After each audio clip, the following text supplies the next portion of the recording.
Good afternoon, family. Assalamu alaikum. It's Brother Farahuddin Muhammad coming to you today. I'm sitting outside the park relaxing. I just want to share just a quick couple of thoughts real quick in light of a lot of things that's going on with Nick Cannon apologizing to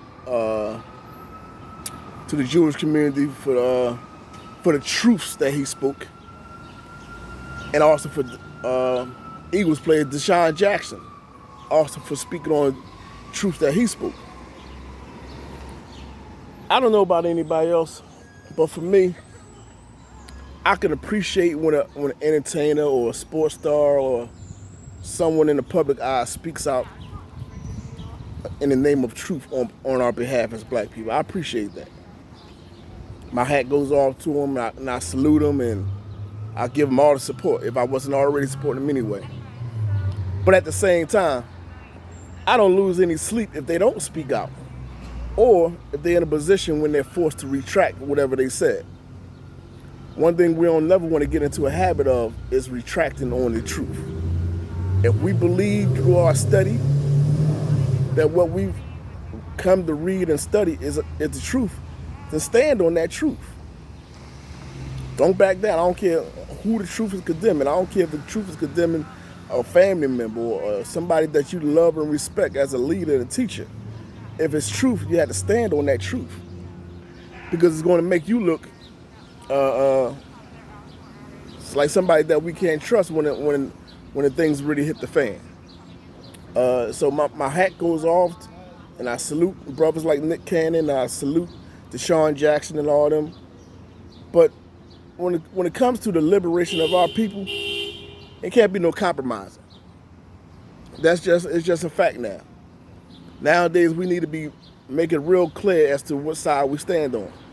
Either you stand on the side of truth and the bearers of truth, the ones who has the responsibility of teaching that truth, or you stand on the side of the enemy. There's no middle ground anymore. You have to make it crystal clear in the 21st century, in 2020, on whose side you stand on. So I don't want anybody condemning Nick Cannon, condemning Deshaun Jackson for whatever reason. Maybe they was scared to speak up, maybe because they was afraid to lose some money. Whatever the case is, but when you're a boss, you ain't worrying about that. So this should serve as an example to everybody else. Get your financial weight up, because when you're in a position when nobody can tell you anything because you financially secure, you're spiritually secure, you're mentally secure, you stand on your toes no matter what. You stand 10 toes down, both hands up to protect yourself against any attacks coming against you. That's how it's supposed to be. I'm nowhere near in the condition or position like a Nick Cannon or Deshaun Jackson as financial. But one thing, I have my morals, and I stand on what I say I believe in. I stand with the man I say I believe in, and nothing's going to change that. I literally lost jobs for standing on behalf of people who couldn't stand up for themselves. I worked at a hospital where I was the point man at the hospital to try to get a union for them. So I was signing people up. I had other people helping me sign other people up, and they couldn't fire me because of that. But the same type of work that I was being praised for, the very next week I'm being condemned for, and they fired me. But I know at the root of that was I was helping to form a union at the hospital, and I stand on that. I lost my job, but I stand up tall in people's mind. When they think about me, they know I'm somebody that stood up tall. And I had children at the time. Well, I had my daughter at the time. Now I have 3 children altogether.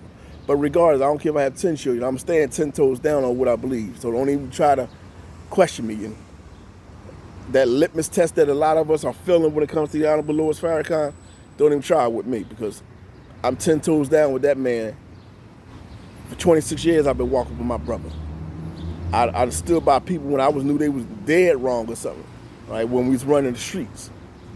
Don't expect me to ever turn my back on my brother that I've been walking with that has over 60 years service record of service in our community. So don't even try that with me. I'm 100% on the front line with that man. So to my entertainers and sports figures, look, we appreciate you. We thank you for whatever you did or whatever finances you gave, anything that you said, the show that you stand on the side of truth. But you ain't got a buck. You ain't got a buck. I already know the pressure y'all was under, but you ain't got a buck. We got your back. You understand? Because when it's all said and done, how you hurt our oppressors is when you hurt his pockets. Black people, we have trillions of dollars in spending power. And we decide we're not going to support you because we don't like the way you treated Deshaun Jackson. Eagles, we don't like the way you treated Deshaun Jackson. Jewish community, we don't like the way you treating Nick Cannon. And we decide we're going to put a stop to whatever finances you got coming in. There's nothing going to stop us. You'll have to submit to our needs after a while, our demands after a while. So don't be bucking down. Once you stand up or stand on something, you gotta stick with it. But at the same time, cause black people, we could be rough, but we could be rough on people. But it goes to show this is why we should take our hat off to the Honorable Louis Farrakhan, because imagine going through this for 60 years. Imagine for over 40 years as the leader of the Nation of Islam being attacked because of what you believe or what you've been teaching people, what you've been saying to people. Imagine that. It wasn't even a whole week they make Nick Cannon apologize. It wasn't even a whole week and Deshaun Jackson had to take back his words. Imagine going through that for 40 to 60 years. You can't imagine that. That's why a lot of people bucking. But Nick Cannon, we love you no matter what. Deshaun Jackson and whoever else, we love you. You ain't gotta bow down to these people. We stand with you. All they can do is take money from you. We like Job. All you can do is take material things from me. You can take my money, you can take my house, you can take my cars. But this, you can't take because this belongs to Allah. So Nick Cannon, keep your head up, homie. Don't be talking about you want to leave the earth. That sounds crazy right now. Sounds suicidal. Deshaun Jackson, whoever else, stand your ground. Don't worry about it. We got your back. All right? That's all I want to say for now. Peace.